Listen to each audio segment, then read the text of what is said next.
queria retomar um pouquinho essa questão do Sítio São João, mas pegando como parâmetro o seu ativismo cultural, né? que é amplo, né? Não se restringe apenas ao Sítio São João. E tem um aspecto que me inquieta muito enquanto pesquisadora, né? Perceber, por exemplo, que a cultura, nesse reflexo de identidades de valores, ela se imbrica entre a tradição e a modernidade, né? Dentro de um diálogo que, de certa forma, tem sido desvirtuado culturalmente falando.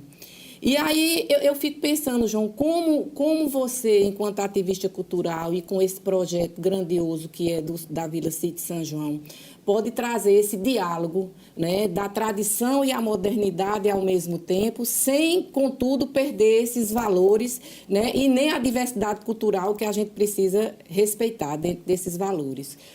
Como é que você transita nessa esfera aí entre a modernidade e a tradição, que é o que a gente vê expresso ali na Vila Sítio São João, seja na música, seja na construção civil e nos elementos da tradição, né? Trazendo um pouco dessas questões das raízes culturais do nosso Nordeste que são tão fortes. A tradição me chama mais a atenção, o que é mais tradicional, o que é historicamente mais cultural, num aspecto, num falar preservacionista. Eu tenho esse lado. É tanto que no teatro, as peças que eu trabalhei, que montei, que dirigi, todas elas eram de temática nordestina. Quer seja um período que eu tive focado num tema praieiro, com jangadeiros, com colônia de pescadores, Vento Sul, o jangadeiro, né? Leme Sem Rumo, A Mulher e os Tubarões e tal, mas nordestinos. Eu não fui para as praias do sul do país, nem para as praias cariocas para poder, né, levar para o palco aquela fala daqueles trabalhadores do mar, né? E depois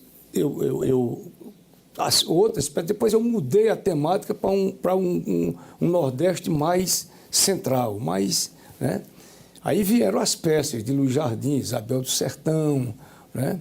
Aí as peças de Ariano Suassuna, A Pena e a Lei, e o Alto da Compadecida, né? Em 1970. Eu comecei a namorar com Janete, a minha esposa, com a qual eu vou completar 50 anos de casado agora, em 2024, eu trabalhando na peça O Alto da Compadecida. Eu fazendo o papel do apresentador do Alto da Compadecida, que era um palhaço, montado num cavalinho de pau. Então eu saía do palco para ir conquistar a Janete, lá no auditório do Teatro Municipal Civil Cabral, né? E depois vieram outras peças. Em 86 eu montei Lampião, numa parceria com Evandro Barros, né? Mas sempre as temáticas sempre mais nordestinas, né? Dos teatros do mais clássico, eu fiz uma peça com o doutor Ademar Dantas, O Monstro, que era um teatro bem moderno, um teatro à frente do nosso tempo, né? E Bodas de Sangue, com Lourdes Ramalho, na Escola Normal Estadual, eu fazendo assistência de direção com o dramaturgo Wilson Formiga, mas a convite da dramaturga Luz Ramalho. Mas assim, pegando ainda essa questão da Vila Sítio São João, como você, enquanto pesquisador, consegue dialogar entre a tradição e a modernidade? Porque, inevitavelmente, os aspectos culturais, eles se reinventam, né? Então, como é que você constrói esse diálogo lá com os elementos ali postos? Por exemplo, esse ano eu não consegui realizar, mas eu planejei produzir um QR Code, né? Olha aí, QR Code. Se Ariano Suassuna escutasse uma expressão dessa de minha parte, ele ia me excomungar para o resto da vida. Então, eu planejei para cada espaço físico, cenográfico ali da Vila de São João, um QR Code com uma fala nossa explicando cada um daqueles equipamentos, né? Isso certamente você... Sim. Não há dificuldade em se fazer, porque você tem que ter uma linguagem. Você vive num mundo hoje de uma comunicação em tempo real. Então, você não pode dizer, eu vou andar vestido só de cangaceiro ou de vaqueiro. Eu não vou morar deitar numa cerca de vara, né? Não é verdade? Então, e até mesmo porque há uma interlocução do público com os criadores ou com o criador. Eu me vejo em situação assim, ali naquele Arraial de São João, quando eu sou abordado pelos turistas. Eu estou rouco, né? Vocês estão notando que eu estou com rouco. É porque eu não sei, ele está fora daquele espaço, porque aquele espaço depende até um determinado momento da minha presença. Eu estou trabalhando sucessores, mas não é fácil. Não é fácil você trabalhar sucessores. Eu tenho um filho chamado Tupac Dantas, que cuida da parte administrativa, né?